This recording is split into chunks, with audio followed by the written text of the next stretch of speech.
kemarin Rizik Syihab dalam 212 usul untuk membuka yang namanya pendaftaran jihad ke Palestina. Kata saya mendukung, tapi yang daftar Ba'alawi semua. Tidak boleh anak-anak Nusantara ikut-ikut daftar pendaftaran Palestina yang dibuka oleh Rizik Syihab, jangan. Karena saya baca sejarah, Pak. Saya baca sejarah bagaimana Ba'alawi di Hadramaut, bagaimana Ba'alawi di Indonesia. Nggak ada sejarah perang, nggak ada sejarah mereka mau berdarah-darah di dalam perjuangan menyebarkan agama Allah. Tidak ada.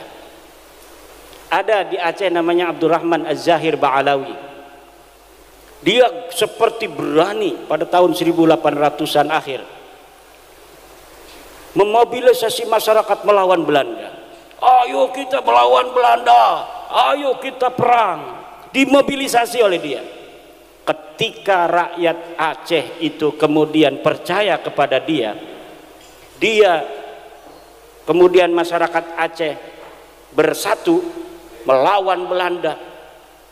Sebelum perang 1-2 hari lagi dia kabur ke Jeddah Arab Saudi, dikasih uang oleh Belanda. Akhirnya itu pasukannya dihancurkan karena sudah dimobilisasi di tengah hutan, habis semua. Ini sejarah Aceh.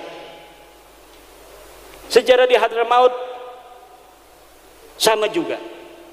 Coba urut dari nama Bahar Smith atau Rizik Syihab sampai kepada Ubaidillah, adakah yang mati syahid di jalan Allah? Tidak ada. Tidak ada yang perang. Jangan bawa-bawa setelah Ubaid. Kalau setelah Ubaid itu cucu Nabi asli. Kalau seluruh keturunan Nabi itu ya jiwanya jiwa perang, sama dengan orang Jawa. Ini kalau dibuka oleh Pak Prabowo, betul-betul dibuka, saya yakin ribuan, puluhan ribu yang akan daftar. Kenapa? Karena orang Jawa, orang Nusantara, Aceh, Maluku, Bali itu orang perang semua, bos. Leluhurnya tukang perang. Saya yakin kalau dibuka semuanya akan daftar, atau bukan semuanya, banyak yang akan daftar. Maka saya tidak setuju kalau dibukanya atas nama anak Nusantara, tapi untuk Ba'alawi aja. Coba kita lihat berapa Ba'alawi yang mau dia untuk perang di Palestina. Bahkan kita akan nyumbang, PWI nanti akan nyumbang, betul? Kalau Ba'alawi siap berjihad di Palestina, kita nyumbang setiap DPD berapa? 10 juta. Ini Kiai Riyad yang ngomong. Sekali lagi, apabila ada keluarga Ba'alawi yang mau perang ke Palestina, setiap DPD PWI akan nyumbang 10 juta. Yang penting yang berangkat itu adalah Ba'alawi.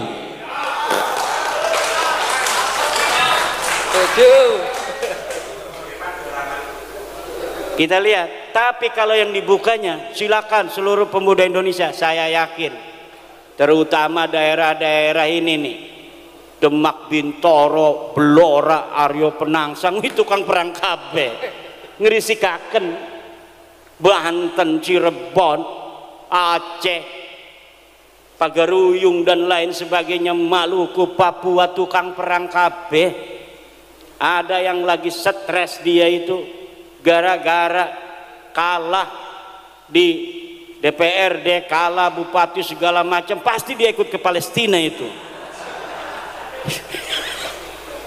Makanya jangan Pak Prabowo, jangan dibuka. Karena apa? Kita bukan penakut, Indonesia bukan penakut, tapi kita untuk perang di luar negeri itu membutuhkan pemahaman akan geopolitik global. Yang tahu geopolitik global itu pemerintah.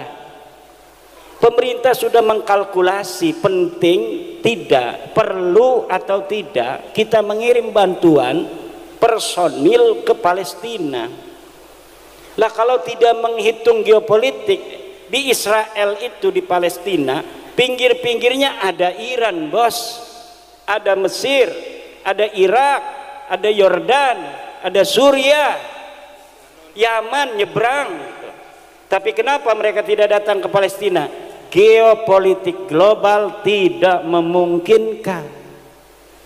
Lah ujuk-ujuk orang Indonesia mau datang ke Palestina, baru turun di bandara udah dibredel semua. Ini belum lagi secara syar'inya orang berjihad itu ada surut, ada arkan bos. Mata yajibul jihadulana, kapan jihad itu wajib? Jihad itu wajib ada 3 hal. Pertama, inda hujumil a'da, ketika musuh menyerang ke kampung kita, ketika musuh menyerang ke negara kita.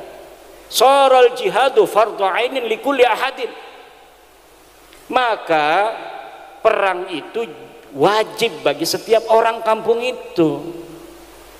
Yang kedua, indal tiqa'is saffain, ketika bertemunya 2 pasukan, kita perang di sana siap musuh, lah ini fardu ain, kalau kabur dia itu dosa besar.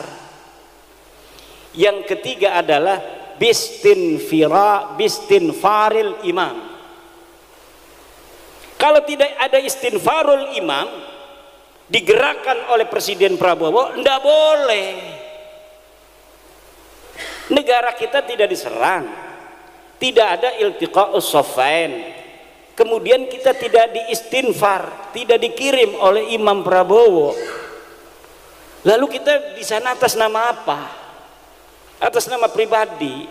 Senjatanya punya senjata apa? Parang, keris dari Blora, mau menghadapi rudal nuklir. Ini kan kerisnya bukan sembarang keris. Mana ya itu yang tukang suwuk? Paling kita orang pakai suwuk, jimat al-aufaq kabeh. Ada kalau PWI itu nggak usah ditulis-tulis, kitabnya aja beli katanya di toko kitab al-aufaq dibawa-bawa di tas. Saya pernah begitu, itu ada teman saya,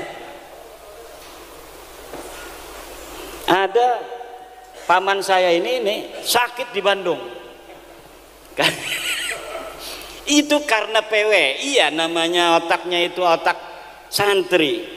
Dia langsung bawa kitab Asy-Syifa, yang di dalamnya itu kan ada macam-macam itu obat-obat pengobatan. Ditaruh, takut kesambet katanya. Dasar kita sih, bukannya istrinya dokter, tapi dianya begitu kayak dukun. Bukannya diobatin pakai obat, ini malah bawa-bawa kitab, wapaknya itu ditaruh di dadanya. Masya Allah, dasar santri.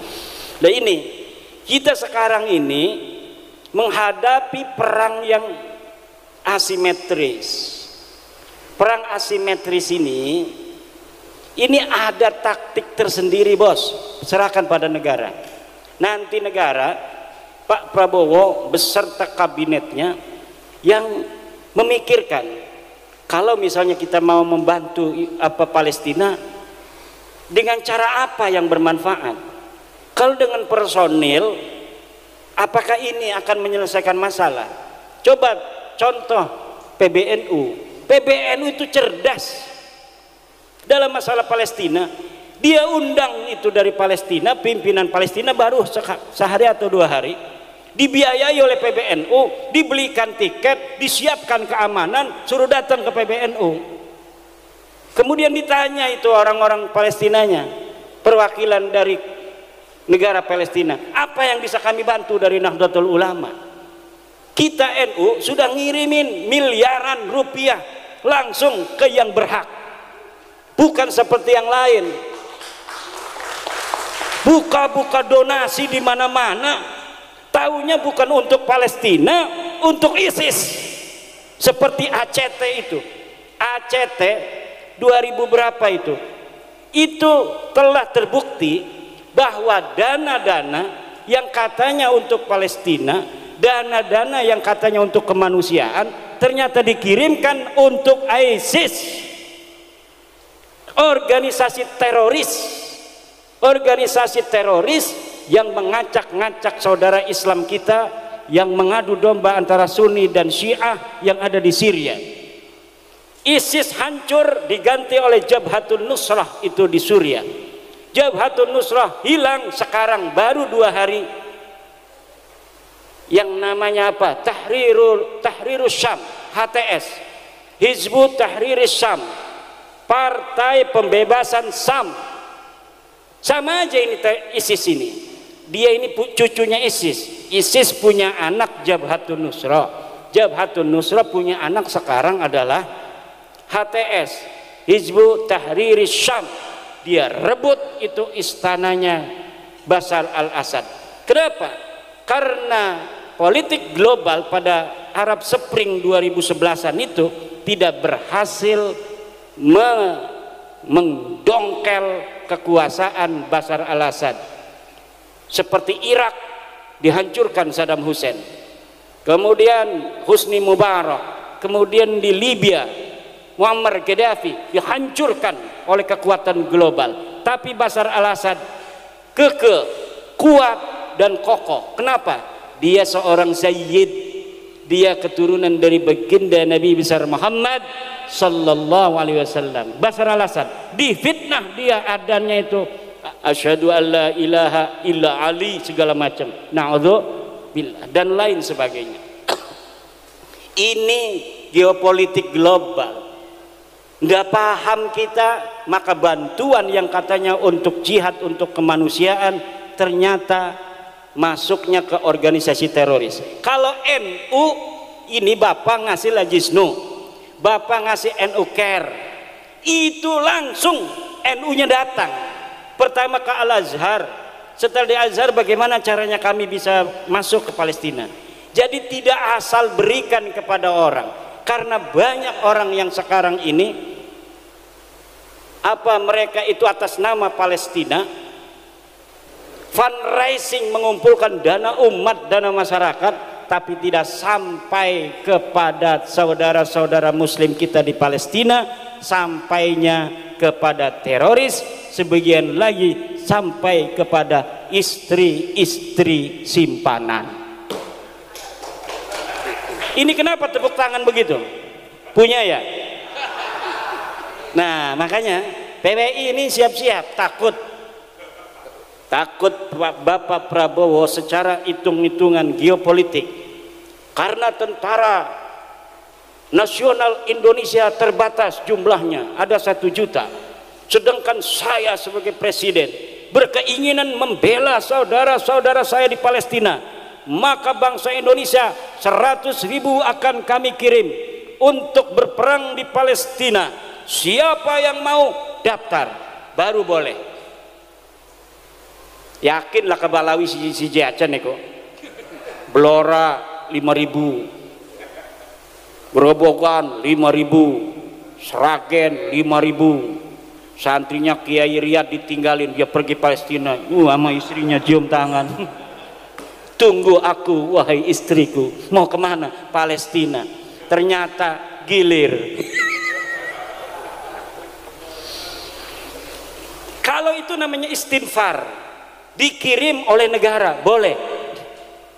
Kalau istinfar, kalau tidak dikirim oleh negara ngapain? Geopolitiknya itu rumit bapak-bapak di dunia ini. Kalau tidak rumit, negara Israel kecil, jumlah penduduknya aja berapa? Luas wilayahnya nggak kayak luas wilayah Jawa Timur, paling juga se-Kabupaten Blora. Tapi kenapa begitu kuat dia sejak 1948 sampai sekarang? Ada sesuatu yang tidak bisa dijelaskan oleh hanya sekedar sebuah keinginan berjuang demi membela agama. Tidak hanya sesederhana itu. Maka tunggu aja negara Indonesia apa kebijakannya. Negara Kesatuan Republik Indonesia terhadap Palestina kita dukung, itu saja. Sejak Indonesia didirikan 1945 tidak pernah berubah posisi Indonesia dalam masalah Palestina dan perang Israel, bahwa Indonesia bersama Palestina dalam perjuangkan kemerdekaan Palestina. Itu adalah sumpah dari pemimpin-pemimpin kita dan tidak pernah berubah setiap negara, setiap presiden. Mulai dari Soekarno, Soeharto, Gus Dur, B.J. Habibie, Mega, SBY, Jokowi sampai Prabowo sekarang, posisi kita di dalam masalah keterlibatan antara Israel dan Palestina, kita tetap berada di Palestina dan kita mendesak kepada PBB untuk memerdekakan Palestina dan menekan Israel untuk menghentikan ekspansinya, penjajahannya di bumi Islam Palestina. Ini posisi, bukan hanya dengan semangat seakan-akan menyalahkan negara tidak mengirimkan pasukan ke sana. Ngerti ora sih geopolitik global, nyala-nyalain menteri luar negeri, nyala-nyalain tentara, nyala-nyalain presiden. Sekarang sudah tidak ada zamannya orang berani-berani menyalahkan presiden, mencaci maki pejabat negara. Tidak boleh lagi ada setelah adanya perjuangan Wali Songo Indonesia. Karena bagi PWI, pejabat saudara kita, dia sama-sama anak Nusantara, ulama saudara kita, guru kita, sesama anak-anak Nusantara.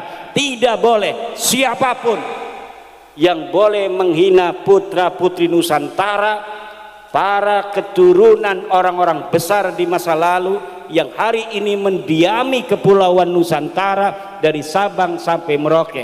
PWI hadir untuk memberikan semangat baru bagi bangsa Indonesia untuk menghancurkan mental-mental terjajah yang ada di dalam hati nurani jiwa bangsa Indonesia.